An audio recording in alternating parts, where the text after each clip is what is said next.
Good afternoon and morning to all. On behalf of the FDA's Laboratory Accreditation for the Analysis of Food program, we want to welcome you to this information webinar and thank you for taking the time to join us today. My name is Don Burr and I am a member of the LAAF program, as we like to affectionately call ourselves. I am from the FDA's Office of Regulatory Affairs, the Office of Regulatory Science, ORA, ORS for short, and I will be hosting the program for today.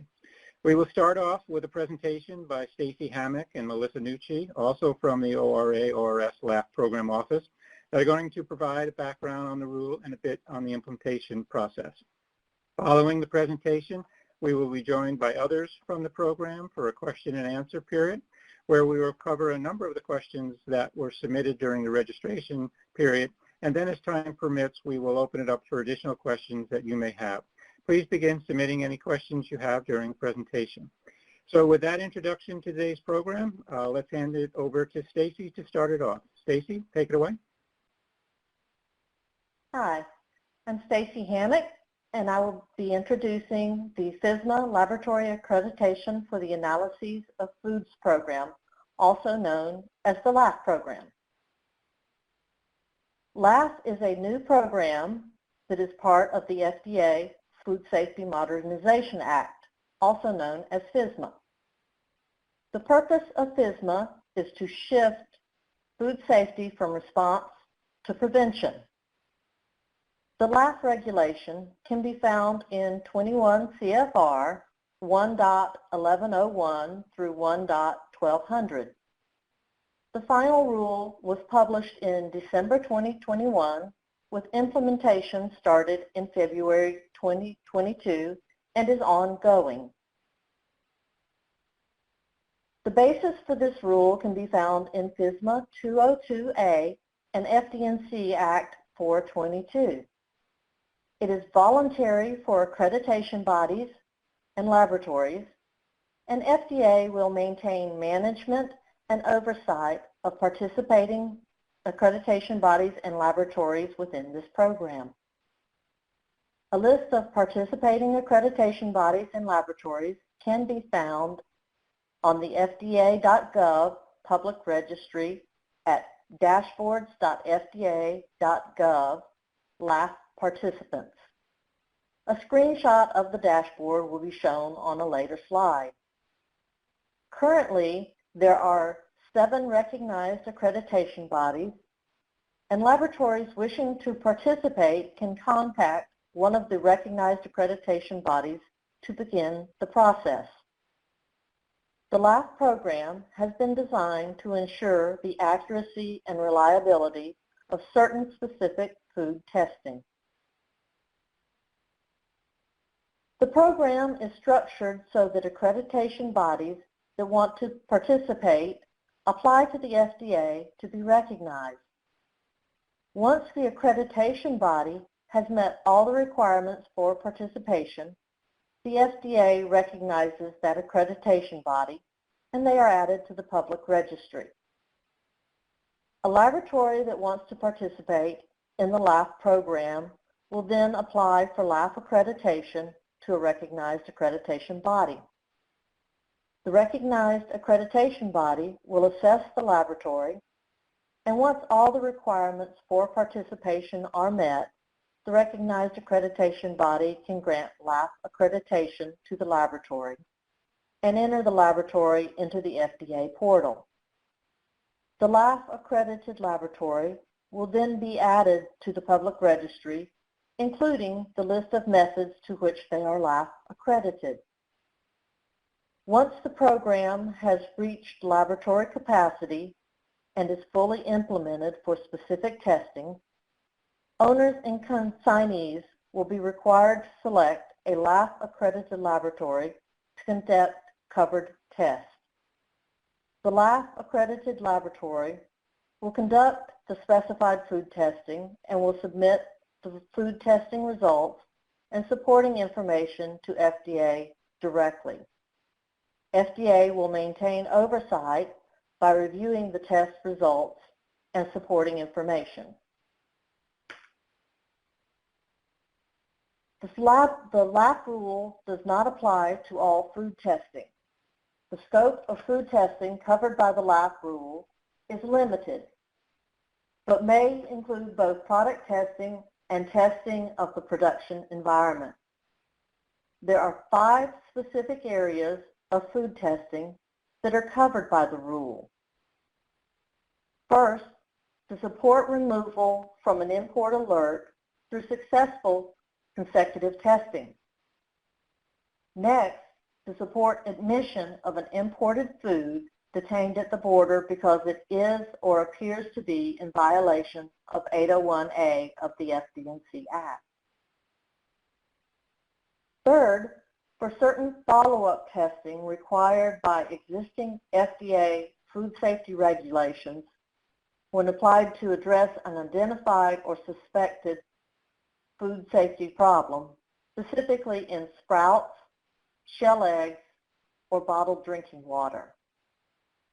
The follow-up testing that will be required to be performed by a LAAF accredited laboratory once the rule is fully implemented are found in 21 CFR 112.146 A, C, and D for sprouts, 21 CFR 118.4 A2 III, 118.5 A2 II and B2 II, and 118.6 A2 and E for shell eggs, and finally 21 CFR 129.35 A3I for bottled drinking water.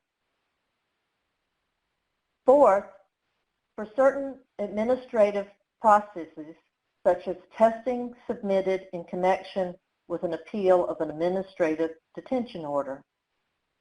And finally, testing ordered under a directed food laboratory order. The directed food laboratory order allows FDA to require the use of a LAAF accredited laboratory to address an identified or suspected food safety problem in certain rare circumstances. In the case of testing covered by these 5 specific instances, the food owners or consignees will be required to use a LAAF accredited laboratory once this program is implemented for the specific testing.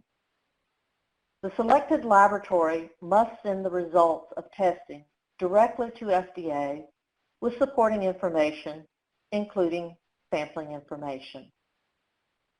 And now, Melissa Nucci will give you some more information on the background requirements for the program. Thank you. Thanks, Stacie. I'm Melissa Nucci. I'm going to talk about the requirements for recognition for accreditation bodies.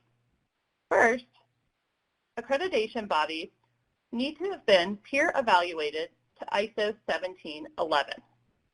They should be full members of ILAC, the International Laboratory Accreditation Cooperation, and signatories to ILAC's Mutual Recognition Arrangement.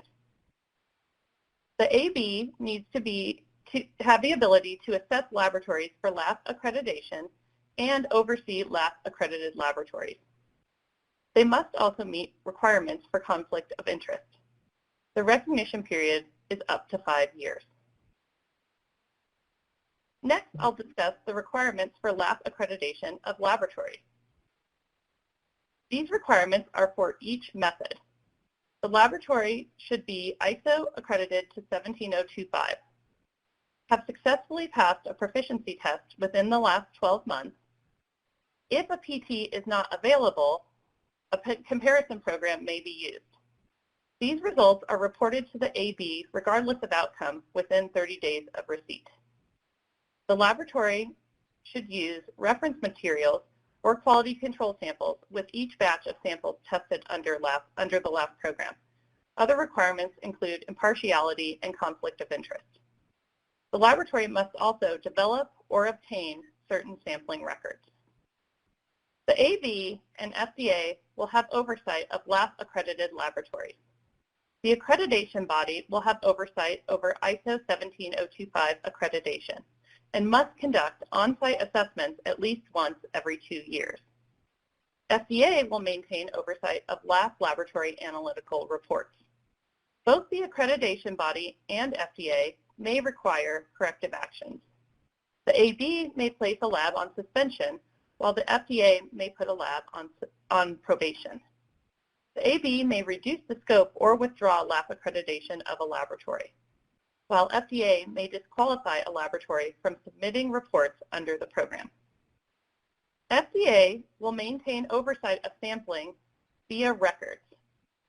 This includes samplers' qualifications, sampling plans, and sample collection reports. This information will be submitted to FDA with each analytical report. And the LAAF rule does not define who should perform the sampling. For methods, there is no defined inventory of possible scopes. Methods within the scope of a laboratory's LAAF accreditation will be posted on the public registry. FDA will confirm that methods are fully validated and verified. The laboratories will submit validation and verification data to FDA for our review. With regards to analytical reports, our hope is that the rule will provide increased clarity around documentation.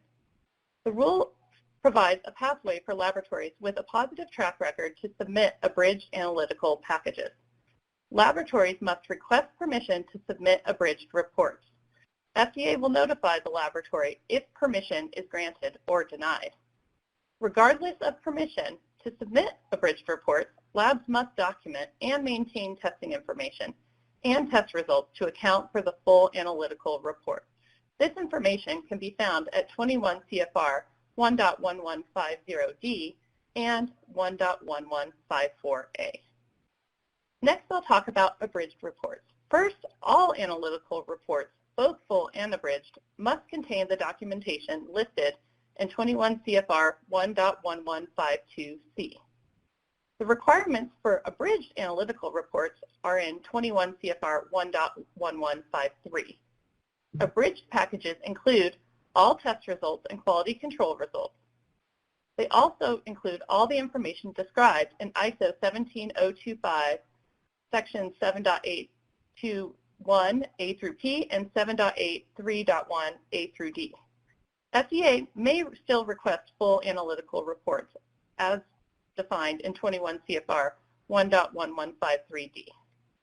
For implementation steps, we're taking a stepwise approach. The first step is accreditation body recognition. The AB application portal opened February 11th of 2022. A list is now posted of recognized accreditation bodies on our public registry. On July 12th of 2022, we announced that laboratories may now apply to recognize ABs for LAAF accreditation. Here is a snapshot of our public dashboard. Down here, you can see there's 3 recognized accreditation bodies listed. There are 7 recognized accreditation bodies. They just don't all fit in our slide here. As laboratories become LAAF accredited, you will also be able to view them and their scopes on this dashboard. As laboratory capacity is reached, a notice in the Federal Register giving 6 months notice that owners and consignees will be required to use a LAAF accredited laboratory for covered testing will be posted. As a note, there may be more than one Federal Register notice, as we anticipate the imports program will come on a bit sooner as that program is well established. Here's a list of resources you may use if you have additional questions or want more information about the LAAF program. That concludes our presentation for today. Now we'll move to a live Q&A session. Thank you so much for your time.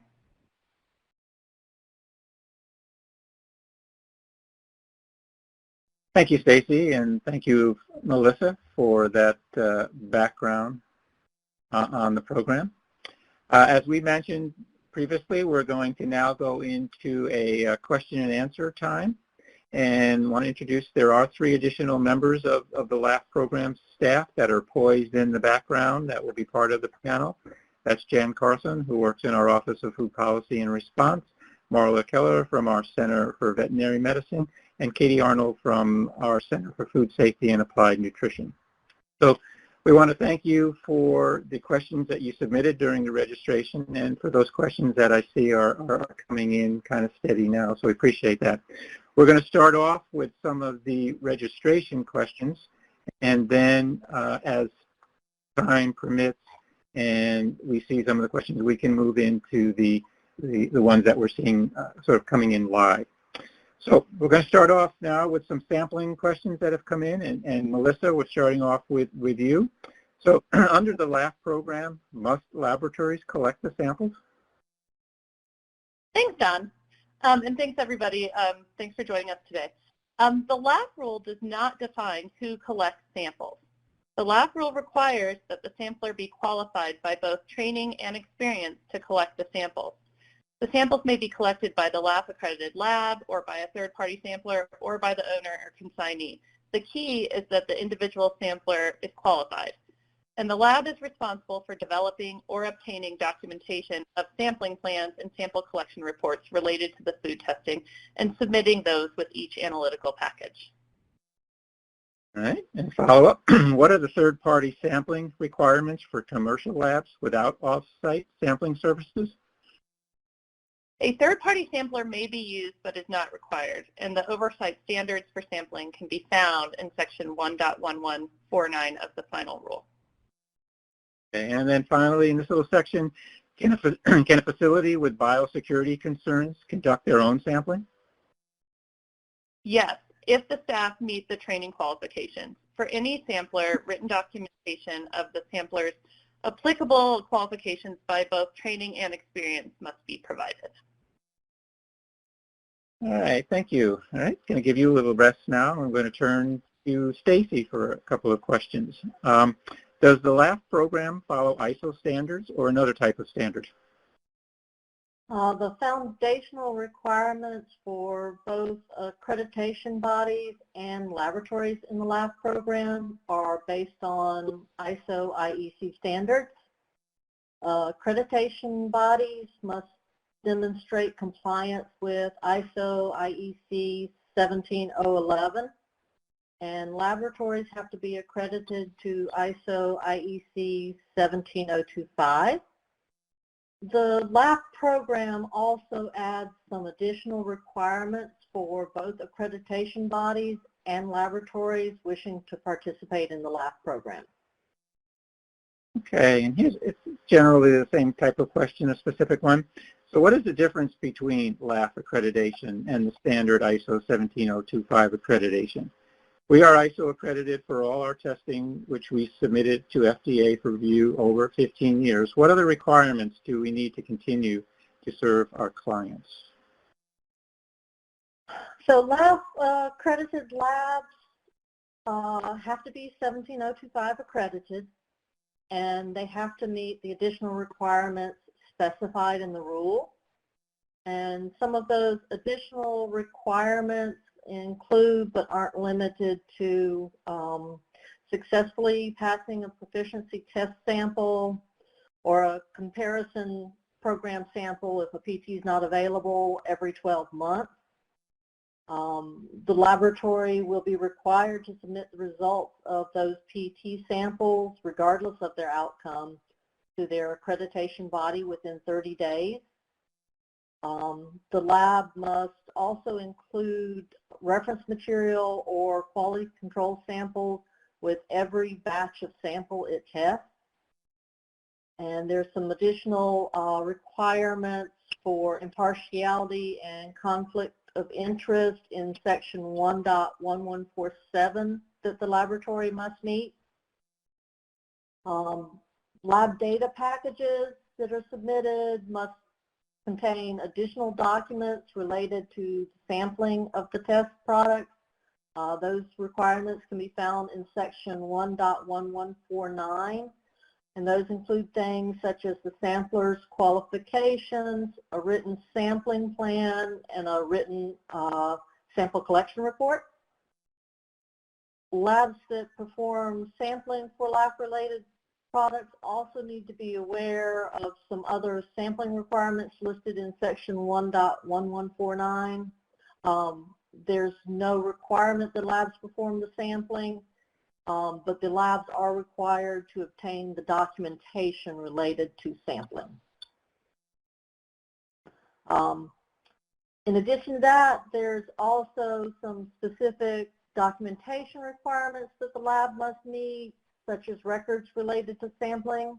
There's certain notifications, results, reports, and studies that are required to be submitted to FDA. Those are listed in section 1.1152. And then there are some specific records retention requirements that are listed in section 1.1154.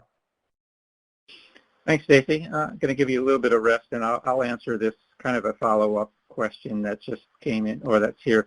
Would this accreditation be equivalent or able to substitute for accreditation to ISO 17025?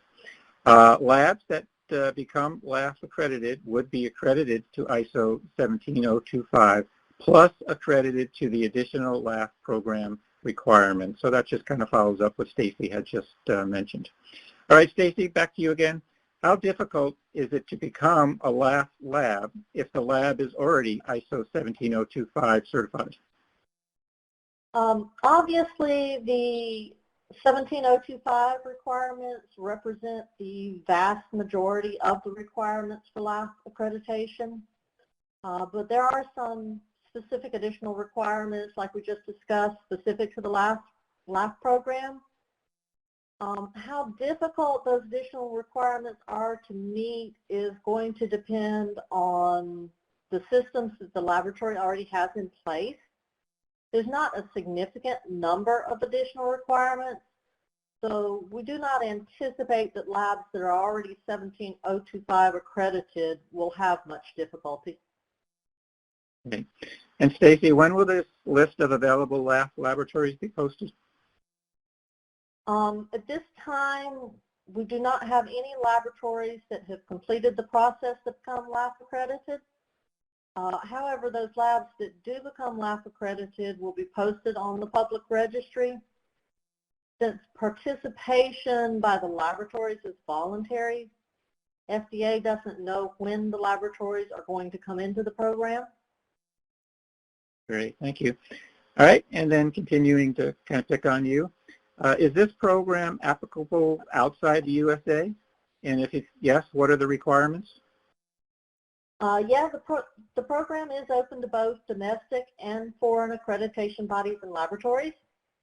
The requirements are the same for both domestic and foreign accreditation bodies and laboratories. The only restriction that may impact foreign laboratories is the food testing conducted on articles of food offered for import into the U.S.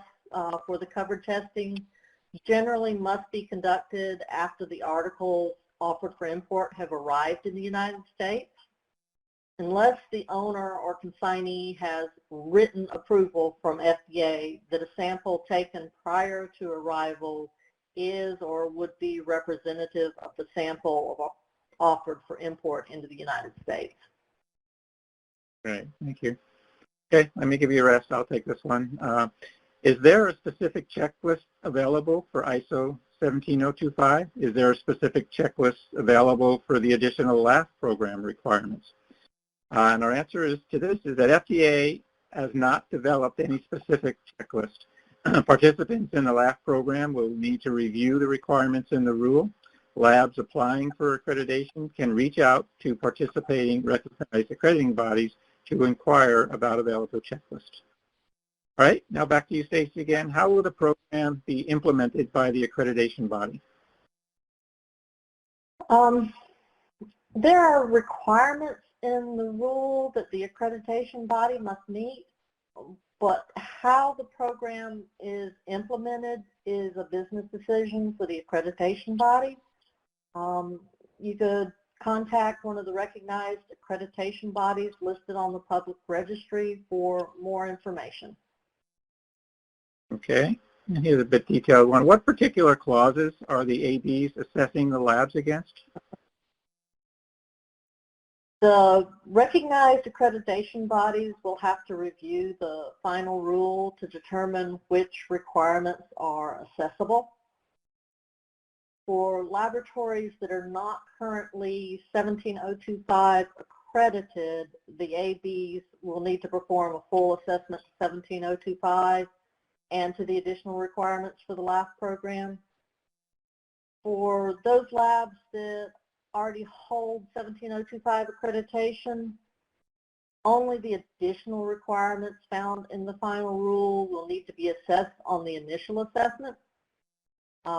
Briefly, the additional requirements for labs are found in several sections of the final rule, including but not limited to 1.1138, as I mentioned, accreditation to 17025 for each method, successfully passing the PT sample every 12 months, submitting those PT results to the accreditation body within 30 days, regardless of the outcome, and the use of reference materials or QC samples with every batch of samples they analyze. Then in 1.1147, there are some additional requirements above and beyond 17025 for impartiality and conflicts of interest. The lab also needs to be aware that there are specific documentation requirements that they must meet, such as those records related to sampling, certain notifications, results, reports, and studies that are required to be submitted to FDA. Those include the validation verification packages. That information can be found in section 1.1152. And then there are the specific records retention requirements in section 1.1154. While these sections won't be accessible by the AB during an initial assessment because the lab won't have generated records that have to meet these requirements yet, the labs need to be aware of these requirements as they will be required to meet them. Great, thank you. All right, I want to give you a little break. I'll take this next question that's here. So if a recognized accrediting body really only needs to assess to 1.138, but must go on site since the last full assessment was remote, going on site does not seem to benefit the labs. In considering the circumstances where a remote assessment would be acceptable in lieu of on-site assessments, FDA had decided that on-site visits to the laboratory by recognized accreditation body assessors must at a minimum occur once every 2 years. FDA regards periodic on-site assessments as necessary to effectively evaluate a laboratory. In normal circumstances, the rule would allow for the initial LAAF assessment for most labs that are already ISO 17025 accredited to be conducted remotely. However, because of changes in assessments over the last 2 years due to the pandemic, this may not be the case for laboratories coming into the program at this time, since many 17025 renewal assessments were performed remotely.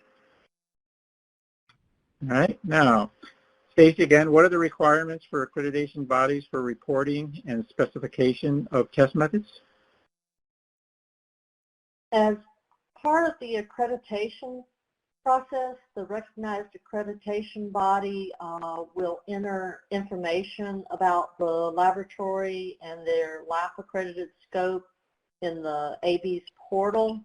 That's the online account administration in FDA's Unified Registration and Listing System, that's known as FURLS.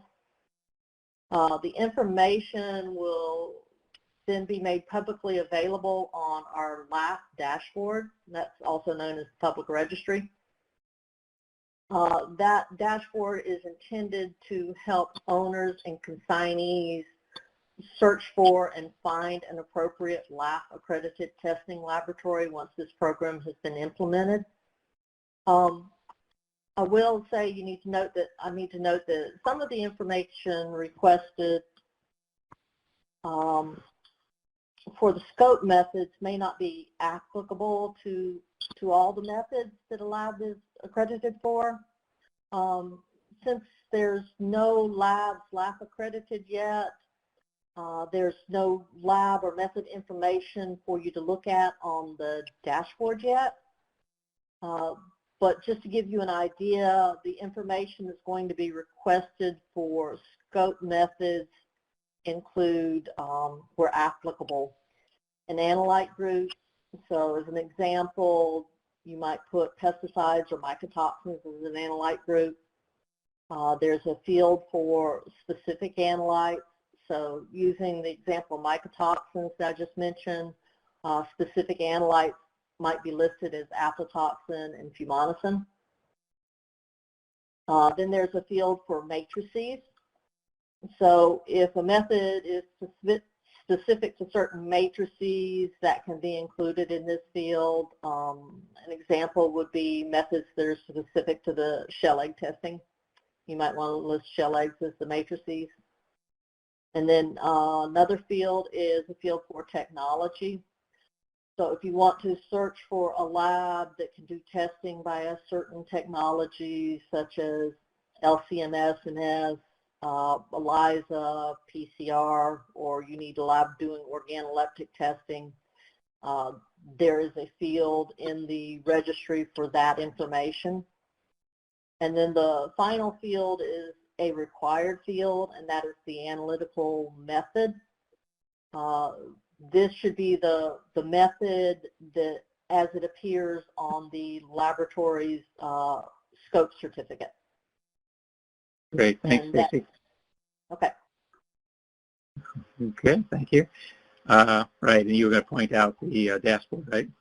Yeah, I was going to point out the dashboard. That's at https://datadashboard.fda.gov/ora/FDA/LAAF. Great. Okay. One more question for you before we give you a little bit break. Will FDA audit private laboratories?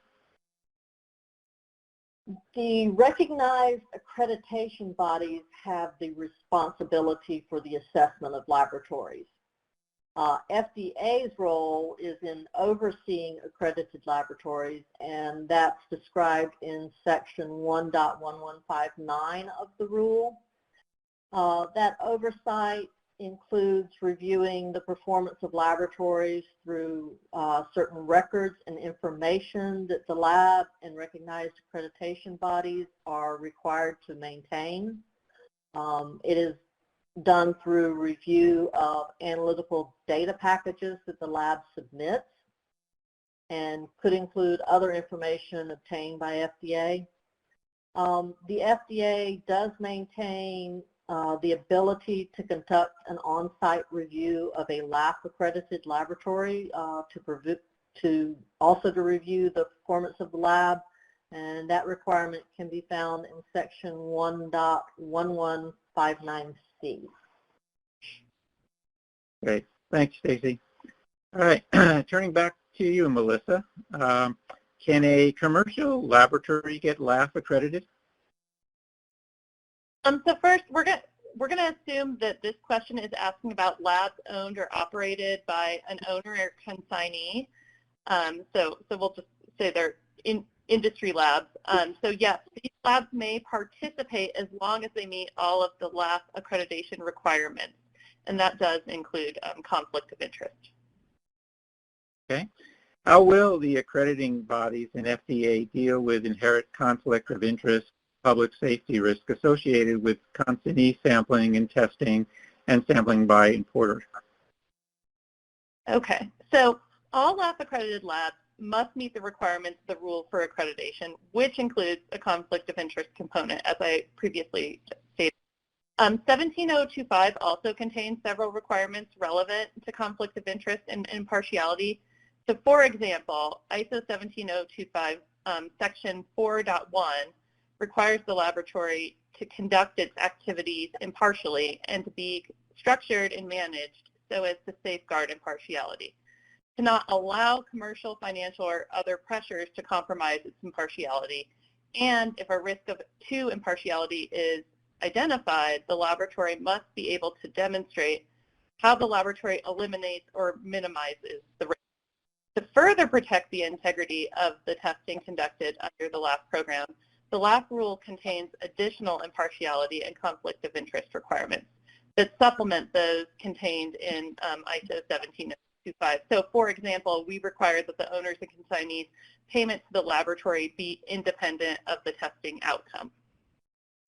And then for samplers, they must meet the qualification requirements to perform sample collections. In addition, the final rule also states the submission to FDA of the sampler's qualifications, the sampling plan, and the sample collection report will allow the agency to exercise oversight over the sampling that occurs under this program. If we have concerns that a sampler failed to follow proper protocols, we can also require advance notice of sampling, which would allow us to audit the sampler. Great. All right, I'll take this one, give you a little break between questions. Does it make sense for a food manufacturer's internal testing laboratory to participate in this program? So this is a business decision that would need to be made by each individual company. All right, again, Melissa, are there any special requirements for a food manufacturer with a testing lab at the facility that tests the products that the facility manufactures? So similar to the previous questions, there are no special requirements for food manufacturers. They must meet the laboratory accreditation requirements as defined in the final rule, which once again includes conflict of interest. Okay. What is the envisioned information flow between the sample originator, the lab, and FDA? Okay. So under section 1.1149 of the rule, it is the responsibility of the laboratory to collect the required sampling information if they collect the sample, or to obtain the required sampling information if another firm collected the sample. Either way, the lab must submit the required sampling documentation to FDA along with the test results for either a full or abridged analytical package. And so you can find that information in 1.1152C1 and 2. Great, thanks. And I know this was a common question coming in. What is the timeline of implementation? Yeah, it's the hot question, right? We will be monitoring for the number and scope of laboratories participating. Once FDA determines sufficient testing capacity has been reached, we will publish a notice in the Federal Register. The agency may issue more than one Federal Register document as LAAF-accredited laboratory capacity is attained for various types of food testing. After publication of a Federal Register notice, there will be a 6-month period before owners and consignees will be required to use a LAAF-accredited laboratory. Okay. And this is kind of a general question that came in from some of the producers. How does this affect our products?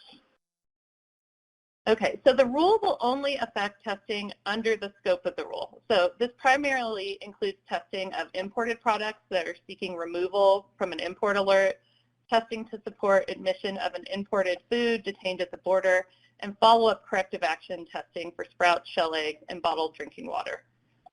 There are also rare circumstances, a directed food lab order may be used, or testing conducted in connection with certain FDA administrative processes, such as in connection with an appeal of an administrative detention order. Great, thank you. So again, we would like to ensure that there are an abundance of accredited labs available with reasonable turnaround times, including rush options. What does FDA say about that? Okay. So FDA will not require owners and consignees to use a LAAF-accredited lab for covered testing until the program attains sufficient lab capacity for that type of testing. In fact, once sufficient lab capacity is reached, we will issue a document in the Federal Register giving owners and consignees 6 months notice, once again, to use a LAAF-accredited lab for the covered testing. Once sufficient lab capacity is attained, owners and consignees can use the public registry to find a LAAF-accredited lab to perform the required testing. So turnaround times and rush options, that's going to be the decision of the participating laboratories, but our hope is that with the use of the public registry, that will also help with owners and consignees find a laboratory to do their covered testing. Okay. Let me take one in between and give you a break. The reporting of data for test methods and results, it looks daunting. What test methods is the FDA really looking at? Foreign materials, allergens, etc. FDA is not looking at any specific methods. The methods must be fit for purpose to the specific commodity analyte pairing as described in section 1.1151. Because of the variety of testing covered, particularly in import testing under the LAAF rule, it really is not possible to provide a total list of all the methods. Okay, how many laboratories, how may laboratories be used to help expedite the imports of fresh produce, say at the Texas port of entry? Okay, so first, the LAAF final rule doesn't apply to all food imports. Only those food imports that get tested because they are on import alert or have been detained at the border. In testing circumstances covered by the LAAF rule, when the program is fully implemented, owners and consignees will be required to use a LAAF-accredited laboratory for this testing. The purpose of the LAAF program is to help FDA improve the safety of the U.S. food supply and help ensure that certain food testing of importance to public health is conducted, subject to appropriate oversight and standards to produce reliable and valid test results. At the same time, we expect that by clarifying the required contents of lab packages and by allowing abridged packages in certain circumstances, that this rule will provide a time and cost savings to both the industry and FDA.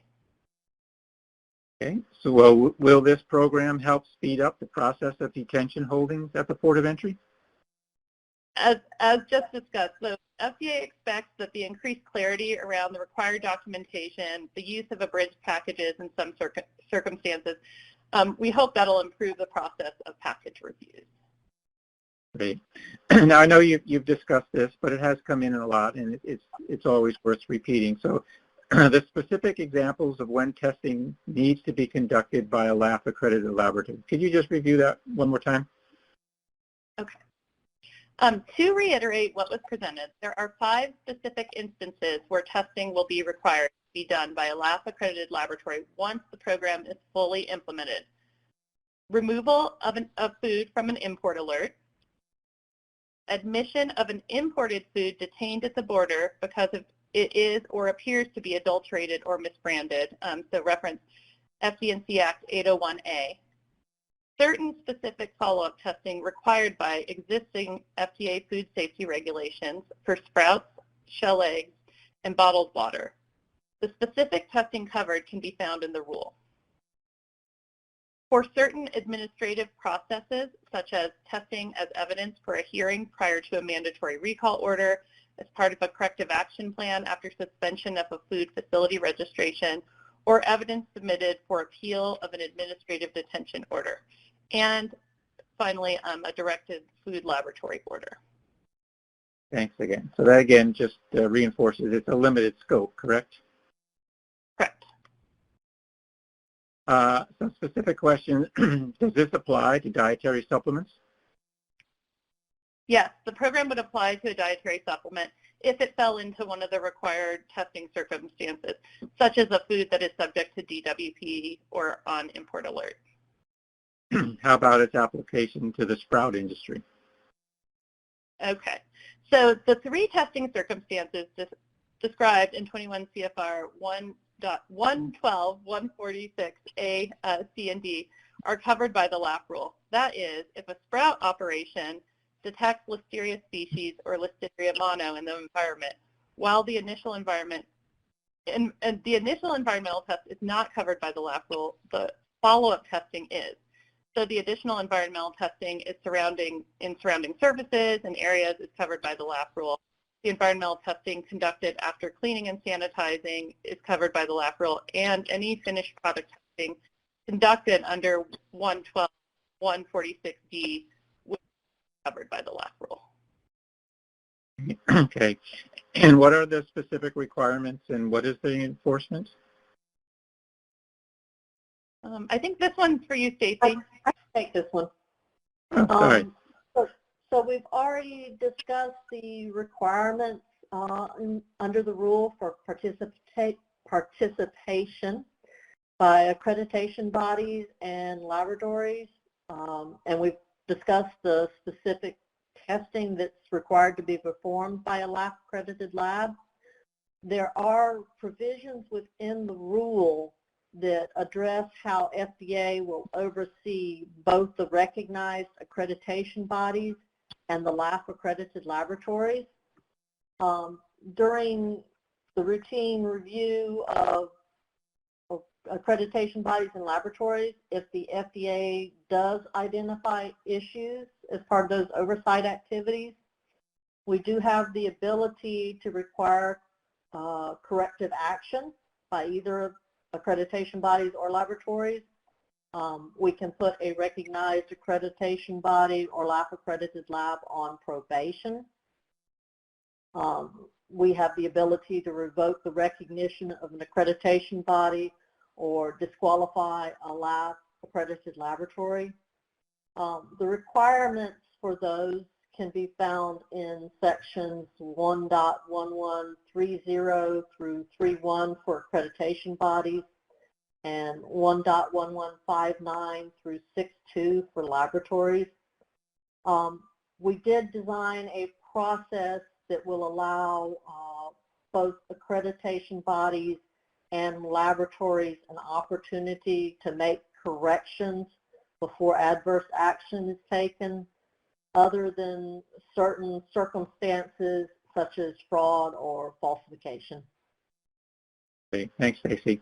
Okay, now I think we're back to Melissa. What are the data management expectations for clients that would or would not fall under FDA jurisdiction in the same lab? So the requirements in the rule only apply to the scope of testing covered by the rule. So if a LAAF-accredited lab conducts testing outside of the LAAF program, none of the LAAF program requirements such as record keeping would apply to those outside tests. Okay, and then one more question for you, and then also a heads up to Marla. We'll have the follow-up question after this coming in for Marla. Would the scope of the LAAFs end up expanding to require us to utilize these labs in the future? If so, in what way? How will they impact our processes? And this is from a laboratory. Okay. The testing covered by the rule is limited to the specific food testing that I previously mentioned, but if FDA sought to expand the LAAF program to cover additional testing, it would have to go through a notice and comment rulemaking, so the public would have an opportunity to comment on that. Thanks. All right, Marla, if you want to come up, we have a question for you. There she is. How does the LAAF program apply to animal food? Thanks, Son. Yeah, as mentioned before, the food testing required to be done under the LAAF program is listed in 21 CFR 1.1107. And the testing listed there related to certain imports and administrative procedures, as well as the directed food laboratory order, are applicable to both human and animal food. In contrast, the explicit testing requirements for shell eggs, sprouts, and bottled water are specific to human food. Great. Thanks, Marla. I know we'll be coming back to you in a few minutes. Okay, here's a question. Melissa, I'll let you take the first one, and then I'll take one after to give you a rest.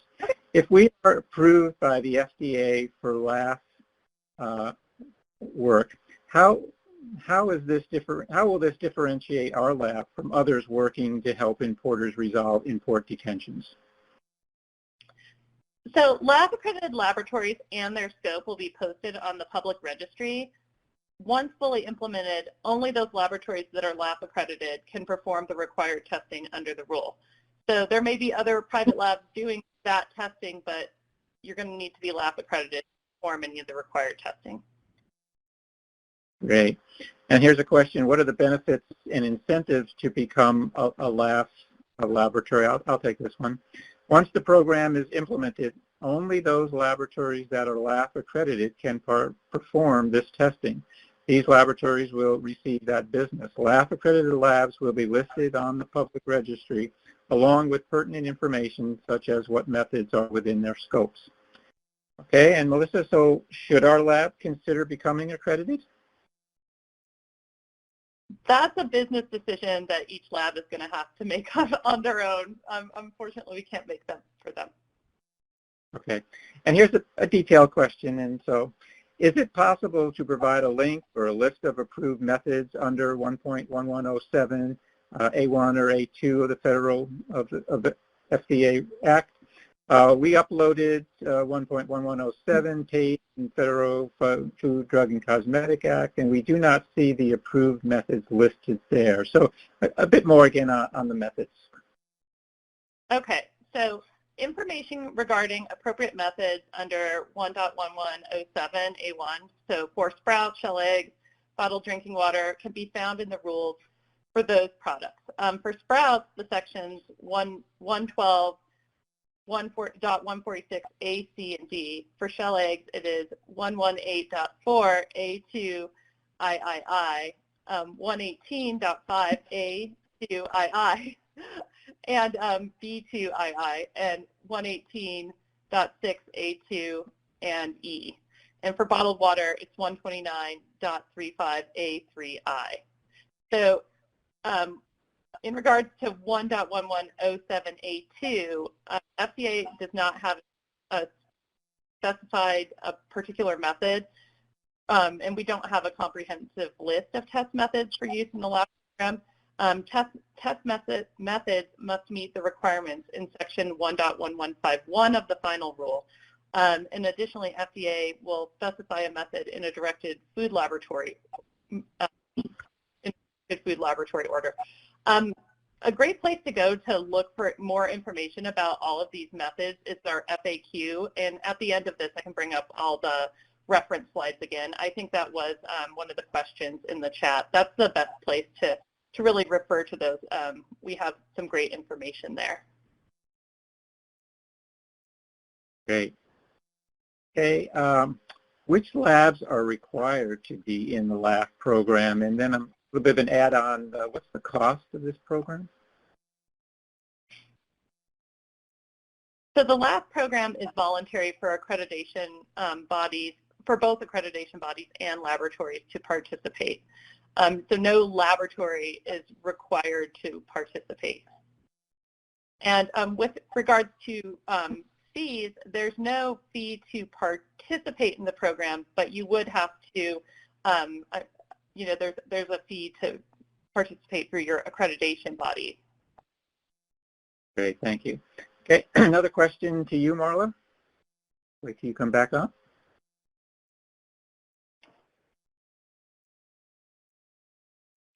All righty.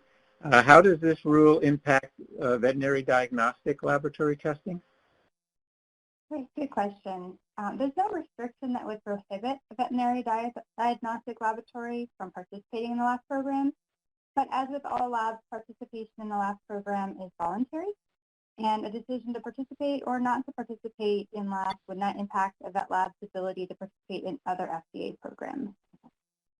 Okay, thank you. Stacie, let me ask you a question. Is the PT requirement per individual or per laboratory, once per year per method? The requirement that a LAAF accredited laboratory must meet proficiency testing requirements every 12 months is for each method. That's on a per lab basis. Okay, thanks. I have a question, and I'll take this one. Will testing performed by AFRPS and MFRPS programs by state laboratories be required to occur at a LAAF accredited laboratory? Only the specific testing covered by the LAAF rule, which we've been talking about, must be performed by a LAAF accredited laboratory. So unless this is the case, you're interested in doing this testing, that's the only way you would be required to do it. All right, Melissa, how about will financial incentives be made available to attract additional laboratories if the critical number of laboratories is not accredited within a certain time frame? Okay, so we're at the beginning of the implementation process right now, and we're confident that the program will attain sufficient lab capacity. Note that there is some financial incentive built into the program because the LAAF accredited labs will be able to conduct testing covered LAAF rule once it is implemented. So they'll be the only laboratories performing that testing. But no, there's no financial incentives out there at this time. Okay, thank you. All right, and now going back to Marla, I think question for you. We are accredited by the American Association of Veterinary Laboratory Diagnosticians. Is this accreditation sufficient to be able to perform confirming testing for staph eritreus testing on egg samples? To you, Marla. Sorry. No problem. Yeah, to the extent that the AAVLD accredited laboratory wishes to participate in the food testing covered under the LAAF rule, they would need to meet all the requirements of a LAAF accredited laboratory in this subpart. So really the only way a laboratory can conduct this testing that's required under the LAAF accredited rules is to become a LAAF accredited laboratory. And you do that by a favorable assessment through an accreditation body that FDA has recognized under the LAAF program. There are some requirements of LAAF accreditation that aren't currently included in the AAVLD accreditation, such as being an ILAC MRA signatory, accredited body that supports with ISO IEC 17011, 2017. And although the AAVLD standard is aligned with ISO IEC 17025, 2017, some differences still remain. For example, the AAVLD standard is designed to assess the laboratory as a whole rather than particular testing methods. Also, the AAVLD reassessments occur at least once every 5 years, whereas ISO IEC 17011, 2017, Section 7.9.3 requires that laboratories be reassessed at least every 2 years. So as such, an AAVLD laboratory wishing to conduct the shell egg testing described in 1.1107 would need to be accredited to ISO IEC 17025, 2017, and satisfy the other laboratory requirements described in this final rule. I do want to note, though, that CVM continues to appreciate our relationship with AAVLD laboratories, and we value and look forward to continuing to work with you in our other programs. Okay, thank you, Marla. Stacie, this will be for you. What frequency of recertification will be required, and what will this process look like? So the recognized accreditation bodies are recognized for up to 5 years, and FDA will conduct a review of them for that 5-year period. They will need to do a renewal in the portal, in the FURLS portal. For the LAAF accreditation, the accreditation actually is kind of indefinite, but the LAAF rule does require that recognized accreditation bodies conduct an on-site assessment every 2 years. And the LAAF rule does include various quality assurance requirements the lab has to meet, such as the successful PT sample every 12 months. And those requirements have to continue to be met for a method to remain on a laboratory scope. Great. All right, that actually concludes the questions that kind of came into the registration, or came in with the registration. If there was a question that you had submitted and you know, we didn't cover it, we apologize for that. We tried to kind of clump questions together. Some of them may have been very specific, and so if your registration question was not answered, please just follow up with the FDA inquiry, LAAF inquiry email, and then we'll get back, and if do it through emails, or if we need to set up another call, we can do that. So we're going to turn to some of the questions that have been coming into the live chat. So I'm going to kind of put you all a little bit more on spot here in terms of the answers.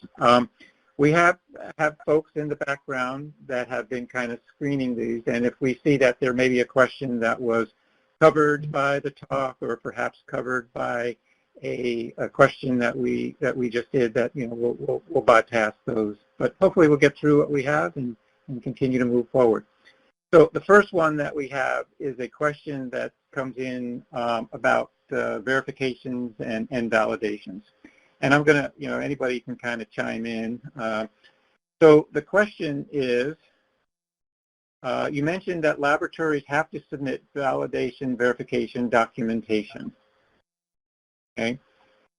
Will the review conducted by FDA be in addition to the review performed by the AB? If the AB provides accreditation and deems the validation verification sufficient, but upon review FDA deems that it's insufficient, what action will be taken by the FDA, potentially placing the lab on probation? So a little bit, and let me turn it to you, Stacie, first, and then Melissa, a little bit about verifications and validation packages. So for the validation and verification packages, there is review by the accreditation bodies, but not always, not during the time between assessments. So a laboratory may extend a method to a new matrices or to new analytes in between that 2-year period where an accreditation body comes on site. And those extensions could very well be applicable to product testing that FDA would need to see those. So we look at those validations and verifications to make sure that the methods are fit for purpose and appropriate for the product testing.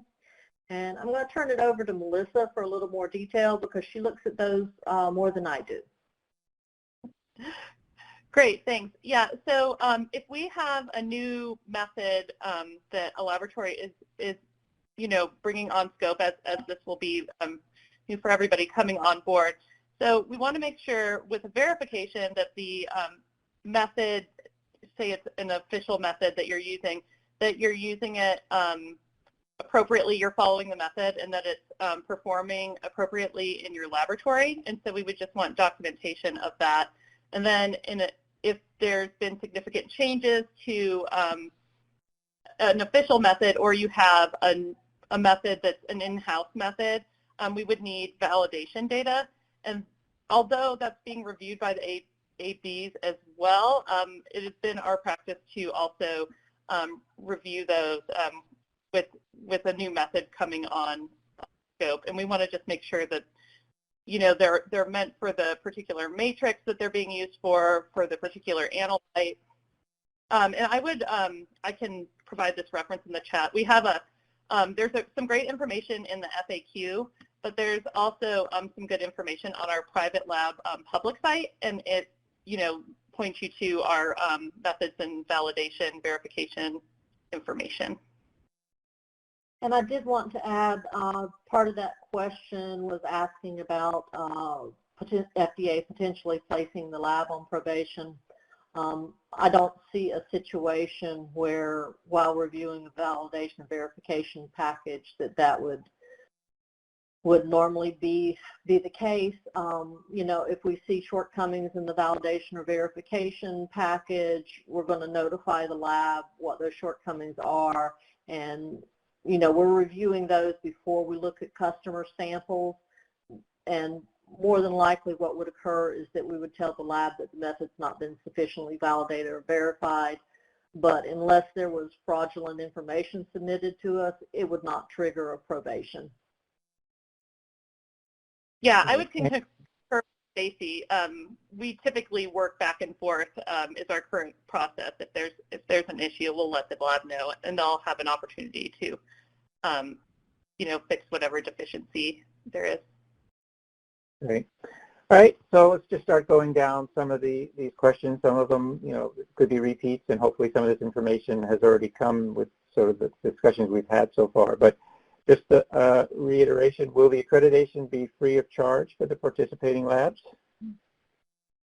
I think we've said yes to that. There's additional charge to participate from FDA. The only obviously charge would be fees that you have to pay to your accreditation body. Right. All right. You mentioned once every 2 years. Is there a tolerance window if it gets delayed due to unavoidable circumstances? I guess, Stacie, this is sort of the accreditation process. Yeah, so as I mentioned before, technically the accreditation doesn't expire. and we are just requiring that on-the-site assessment every 2 years. So, you know, it's hard to address all possibilities here, but obviously if there is something major going on, is, you know, we all know things can come out of left field, as we've seen the last 2 years. There are some, you know, probably tolerance there, but there is a requirement for an on-site assessment every 2 years. Great. Okay. 2 questions came in that can you share the resource slides again, and can we get a copy of the presentation? And I believe that, as Michael had said, that, you know, this presentation is being recorded, and then certainly we can provide the presentation as well. A question comes in, can you please share the list of accredited labs for link to the list of accredited labs? So I think we've talked a lot about that going back to the public registry. So right now we have, as was mentioned by Melissa, we only have the 7 ABs that are on there, the recognized ABs. And as the laboratories become accredited to the LAAF program, they'll be added to the public registry. So just continue to keep checking on that, and that's where you'll find those.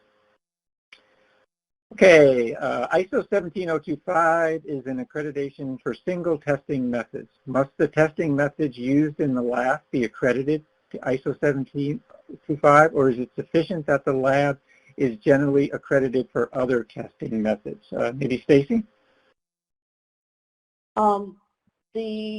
The methods used in the LAAF program will need to be on your ISO 17025 scope of accreditation. The only exception to that I could see is in cases where you might have something like flexible scope, and even in that case you are required to have the specific methods under that flexible scope listed. So I would say that the methods have to be on your scope. Thank you. All right. Melissa, how about this one? The lab packages we are required to submit for DWPE testing are fairly onerous. Will the required supporting material associated with these tests be comparable? So maybe talk a little bit about, you know, the abridged packages and full packages a bit again. Yeah, okay, so the full packages are going to be pretty similar to the packages that are currently required for DWPE, and you can find that information, so 21 CFR 1.1150D and 1.1154A. It is a lot of information, but we do provide a pathway, and this is kind of an incentive, I think, for laboratories with a positive track record to request permission to submit abridged analytical reports, and those have a lot less documentation. So like I mentioned in the slide deck, the test results, the quality control results, and then there's some sections in ISO 17025. It's the section 7821A through P and 7.8.31A through D that would still be required with the abridged reports. So you still have to keep everything though, but there is this pathway that if your lab is, you submit us some, you know, full analytical reports that look great, and then you make a request that we could, there's a possibility we could approve those, and then you could be able to submit less documentation, but still keep it. That's important. You still have to have it all. I'm impressed, Melissa. You're looking like you're memorizing the whole rule. Very nice. Perhaps I have. Okay. Here's a question. So AB recognition is up to 5 years. What is the factor that will determine if it's 3, 4, or 5 years? Stacie? So the idea is that FDA will need some time to do the reviews, and you know, we anticipate starting reviews of ABs at year 4 or so.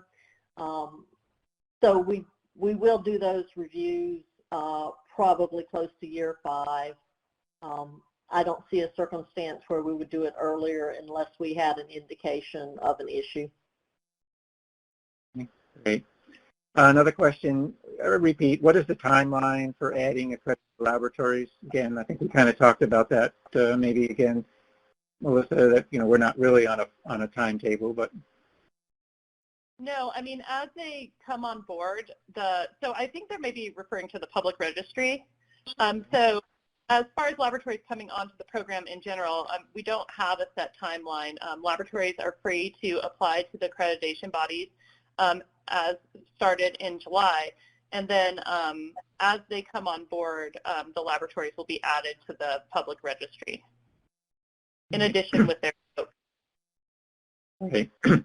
All right. Stacie, I think you've covered this, but are there additional steps needed if we've already been accredited by one of the recognized accrediting bodies? I'm assuming that they mean if they are already 17025 accredited, and the answer is yes, because the LAAF program does add additional program requirements on top of 17025. So a laboratory will need to reach out to one of the recognized accreditation bodies that are listed on the public registry for the additional LAAF accreditation. All right. All right. I got a couple of questions, and as I go down, there's actually quite a few of these, and so we're kind of turning a bit to sampling. So let me read a couple of them, and they kind of combine them together. If a third-party sampling company is used, would training records for the sampler be needed, or would a copy of the accreditation of the third party for sampling alone suffice? Where can we find training qualifications for samplers? And there's another one, what are specific training requirements? If the lab is performing sampling, should that activity also be accredited? So maybe just kind of a general topic of sampling. Stacie, would you like to start maybe? Sure. So part of the first part of that question would be about training records for samplers, or would a copy of the accreditation of third party for sampling alone suffice? The documentation requirement in the rule is that you submit the sampler's qualifications based on training and education. Okay. So yeah, I can add on to that too. So the rule doesn't define specifically what the training or education is, and so that would be up to the sampler and their firm that are providing that information. Okay. Okay, let's turn to a little bit here about the participation of foreign laboratories. So we have one is, what do you expect to have labs? Would you expect to have labs outside of the U.S. get LAAF accredited? And then kind of follow up here, is the testing to be done once they are at the U.S. border, or do you expect to have testing done at the export country where they have to find a lab locally? So those are kind of two questions combining. How are these foreign labs fitting into the program in terms of testing and timing? Melissa? Sorry. Sorry. Okay. So a lab outside of the U.S. can get LAAF accredited. They would have to go through the same processes that we all are. There is a body in Canada, and there is currently one in Mexico. But the laboratory could seek accreditation, I think, through any of the applicable accreditation bodies. And as long as it's requirements, they could become LAAF accredited. But with the testing being done, once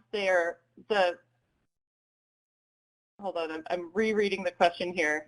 Is the testing to be done once they are at the U.S. border, or do they have to testing done where they find a lab locally? So the testing can be done in a foreign country, but it has to come into the United States first, and then you would have to verify that the sample is the same as it was when we received it, and then it could go to a foreign laboratory if that firm desired Would you guys care to add anything else to that? No, that's correct. I mean, if it could be entered, it could become entered into to US, but it would have to be then transported back. So we just want to make sure that there's no change in the status of the commodity it's testing. Okay. All right, Stacie, does method verification by matrix need to be provided for each matrix each time an analytical package is submitted, or can there be sort of a one-time submission? So once you've submitted validation verification packages for a specific matrix, we will keep track of that. So if you've submitted the validation verification for a matrix previously, you don't need to resubmit it. And Melissa, could you please verify that for me? Yeah, so I wanted to add, if we get a new matrix, so if you test something that is different than the current scope of that method, we would have you submit a matrix verification with the next analytical package that has that data. And that's typical of our current process. If we get something where you know, you need to show that the test performs appropriately for a particular matrix, we have you submit that data. All right, back to a few more sampling ones, and I'll try to combine some of these here. If the lab is performing sampling, should that activity also be accredited? Are there specific standardized methods like ISO standards for sampling? And then does the AB check the LAAF sampler criteria, or is that the FDA? Anyone want to take that one? Those? I can take the first part of that question about is sampling, does sampling activity need to be accredited? No, we specifically did not require accreditation of sampling. Okay. Okay, and so the next part was, are there ISO standards? I mean, I do believe there is an accreditation for sampling, but my understanding is that we decline to require that at this time. So it's something that a sampler could definitely do, but it's not a requirement at this time. Okay. And I believe, and in terms of the question about who's looking at the sampling, that's information coming into the FDA, correct, with the package? Yes. Sorry, I missed the last part of the question. Yeah, so all of the sampling information will come in with all of the analytical packages, and then that our staff does a review of that information when we review the packages. Okay. And Melissa, this will go to you because of your running the private lab program. How is the additional documentation required different from the current FDA detention documentation package requirements? The information is quite similar. I can't speak to exactly how they differ. I would, as I said before, the documentation that's required to be sent now with your DWPE packages is going to be very similar to the full analytical packages that will be submitted under the LAAF program. The main difference is the ability to submit those abridged packages. Okay. All right. We've had some questions that kind of follow up ones. There's a question about cost. I think we've kind of answered that. There's a question about you know, how laboratories come in. So we've talked a little bit about the dashboard. That's where they'll be listed. Is the LAAF replacing the FDA detention work? Do we expect to see an increase in the volume of testing? I think that goes back to the limited scope that we're having, and so we're not really adding any additional testing in there. We do have a question or more of a comment yeah, in terms of the sampling. Yes, the owner or consignee can do the sampling. We hope that there are checks in place. There are additional information in the rule that allows FTA to go out and audit the sampling. We actually can, you know, so we can do advanced notice. And so there are some enforcement tools if we think there are issues. but again, we do allow that an owner constantly can do the sampling. Can the remote be done? Can the accreditation be done remotely? I think we talked about that yes, but unfortunately, due to the pandemic, that had to have occurred, could not have occurred 2 years before, so there is going to have to be some live assessments. How does the AB ensure that the methods submitted as part of the accreditation are suitable for purpose from an FDA perspective? You want to take that, Stacie? So I would say as far as the AB is concerned, that's probably not part of their responsibility. Because of the large variety of testing that is the result, particularly of the import alerts, once again, it's impossible for us really to create a list of methods. So there is really nothing to compare it to. The only methods where you would have an indication that it's suitable for purpose from an FDA perspective would be those specific sprout, shell egg, and bottled water testing. There really is no expectation for the AB to have that as part of their responsibility. Great, thank you. Okay, I know we have about 8 more minutes left. I don't exactly know how many questions are in the chat, so I'm going to kind of go through some we can answer quickly, and we apologize if we don't get to all of them. Hopefully Michael will come on and tell us that. I think we still have access to the chat and we can kind of try to respond to some of these. What's the process for the recognition of a laboratory? I think we've talked about that.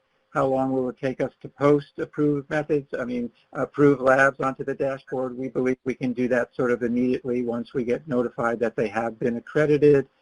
Currently, DWPE samples are submitted to FDA via the ITAC system. Will there be another platform? Yes, there will be information coming out. For those laboratories that have to perform their testing, you will be kind of going through what I think Stacie talked about a little bit about the FURLS portal, so that will be one of the requirements. Yes, so a little bit different, but actually, once you get into that FURLS portal, you'll be sort of pushed into ITAC. So it's still ITAC, but you just got to find it in a different route.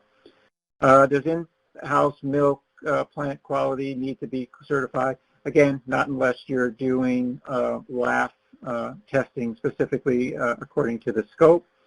Is the rule in other languages? Not at this point. I know we've had some questions about outreach, and so we will kind of follow that. I think we have another one, packages for import directly to ITACs with the customer's permission. Will importer brokers have the option to submit or not submit results? So again, maybe Stacie, this is Melissa, who's submitting these reports? Well, the question is, will the importers brokers have the option to submit or not submit results through the LAAF program? So any covered testing that is being performed by a laboratory would be required to be shared by the laboratory with FDA. Thank you. Thanks. Does the laboratory have responsibility for proper sampling for a third-party agent, or is the agent the responsible party? Does the lab have to verify the sampling package information? Maybe Stacie? So the lab doesn't have responsibility for the sampling party. The lab is responsible for getting the documentation. The only thing I would say there is if there is an issue with the sampling, then the package may not be accepted by FDA. Okay. Let's see. We did a little bit about sampling. Let's go down to what is the process for adding new methods or new matrices? Anything about that you'd like to say? The process for adding new methods or matrices to your scope would be the same as it would be for adding your scope to 17025. You'd have to reach out to your accreditation body, Obviously, for those, if it's a new method, you will have to meet the PT requirement. Okay. There's a question regarding the testing shell egg sprouts and bottled water. Just want to reiterate it that it's only the follow-up corrective action testing according to their regulations that's within the scope. We're using for addition of products, and then again, just as we talked about, the scope. Well, we talked a bit about scope, so let's kind of. All right, is there a requirement for the PTs per method or per person? Is it per the lab or every person? Per lab. Per lab, yeah. All right. In Italy, we have only one accreditation body, which is Accredia. If Accredia will not participate to the LAAF program, a foreign accredited body may consider the ISO 170 accreditation by the Italian. So I think can one country use another country in terms of accreditation? I guess the question is that we don't. I can answer that question. In order to be a participant in the LAAF program, you will have to have an assessment by one of our recognized accreditation bodies. Okay, great. Is there a number of full packages submitted that will trigger allowance into the abridged packages, or is it just a request upon review by the lab? Maybe Melissa? Yeah, so the number is 5, and it's by discipline. And so the disciplines are biological, physical, and chemical. But it's not, they have to be, to use some Dawn terminology, squeaky clean. So if we've had any issues or comments, so they could be administrative errors, that may count against that 5, but the number is 5. Okay, thanks. A little bit of question about process of reviewing, and that's we continue to work on improvements to our review process for transparency and consistency, and that's something that we always strive for. So that was just a question about how the process works internally within FDA.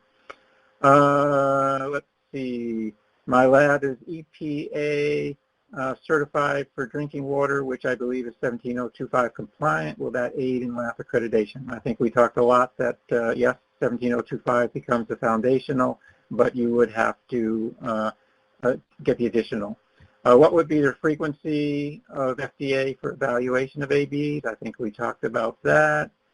Should the AB perform an assessment activity every time it receives the results of a PT? Maybe Stacie, you want to say something about that? When an AB receives a PT result from a lab, if the PT is not acceptable, we would expect a notification. And we would expect you to follow, we would expect the laboratory to follow requirements in 17025 for evaluating the unacceptable PT results and performing any corrective actions necessary. Okay, and I know we're getting close, but it looks like just 2 more questions. Can you please explain again what the requirements are for a foreign accreditation body? You said samples have to be sent to the accredited laboratory before it leaves the country. So again, maybe just a little bit about, it has to reach the U.S. shore first, Melissa? Okay, so yeah, so we have to receive the sample into the U.S., and then the sample, if you were to ship it out, you would have to verify that it's the same, it comes here and then you send it to wherever you are having it testing. So that possibility does exist. We just want to verify that the sample that we're receiving is, the same sample that's being tested, if that makes sense. Any others have any more to add? No, I think that's it, and then we're getting close. And one last question, and maybe, Michael, would it be possible to kind of put up the resource slide as we kind of wrap this up, and then I'm not sure if you want to say some closing things. Can a methods be bundled under the same PT if they fall under the same PT testing? Stacie? Could you repeat that, please? Can methods be bundled under the same PT if they fall under the same PT testing? So I'm assuming that question is if I have multiple methods testing the same analyte, can one PT count for all of those methods? And I would say that's a hard question to answer in kind of a general context. If the methods use similar extraction techniques, similar analytical techniques, then that might be possible. But it's a hard question to ask generally because I need to know the specifics of the different methods. Like I said, just generally, if it's the same extraction and the same kind of analysis, it might be possible. Okay, so that might be a question again into the LAAF FDA inquiry email. That would be one where, you know, if you have more specific questions, you can submit it to the LAAF inquiry email. Right. Okay, I think we've reached the end. There may be a couple of questions that we didn't get to. We will, you know, we'll go through and we'll try to get back, or at least contact, or again, if you haven't gotten those answers. But we do want to respect everyone's time and apologize that if there are some that we didn't miss. But let me turn it back to Michael, and you can provide explanation on how we move forward with this. All right, thank you very much, and thank you to all who's attended today on this FDA webinar on the new Laboratory Accreditation Analysis for Foods program, otherwise known as the LAAF program. This meeting has concluded. Have a great day. Thank you very much.